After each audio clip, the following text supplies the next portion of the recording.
Dubai আসার পর একটা জিনিস ভীষণভাবে মিস করি। সেটা হলো একদম টাটকা সফট পনির। এখানকার সুপারমার্কেটগুলোতে যা পাওয়া যায় সবই প্রায় ফ্রোজেন হয়।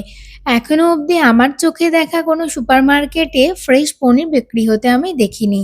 আর সত্যি বলতে ওই প্যাকেটজাত ফ্রোজেন পনিরের টেস্ট আমার একদমই পছন্দ নয়। বেশ কয়েকদিন ধরে পনির খাওয়ার খুব ইচ্ছে হওয়ায় আর বাজারে যেহেতু ফ্রেশ পনির পাইনি, তাই অগত্যা বাড়িতেই আমি বানিয়ে ফেললাম পনির। বাড়িতে পনির বানানো ভীষণই সহজ। প্রথমে দুধটাকে ভালো করে গরম করে নিতে হবে।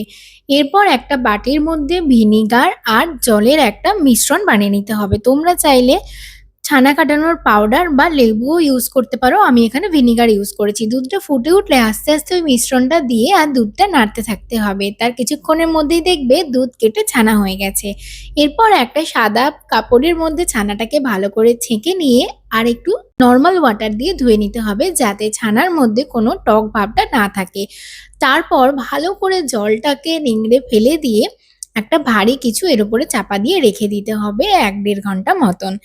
তুমি পনির যদি সকালে বানাও তাহলে দুপুরের মধ্যে সেই পনিরটা কিন্তু রান্নায় ব্যবহার করতে পারবে। দেখো কি ভীষণ সফট হয়েছে পনিরটা। খুব সহজেই কিন্তু বাড়িতে এইভাবে তোমরা পনির বানিয়ে নিতে পারো। আমি পনিরটা বানিয়েছিলাম সেদিনে ফুলকপি আলু পনিরের তরকারি খাবো বলে। এটা আমার ভীষণ ভালো লাগে। পনিরটা যেহেতু একদম ফ্রেশ আর সুন্দর ছিল, তাই এই তরকারির স্বাদটাও কিন্তু ভীষণ সুন্দর হয়েছিল। তোমরা একবার অবশ্যই বাড়িতে ট্রাই করো।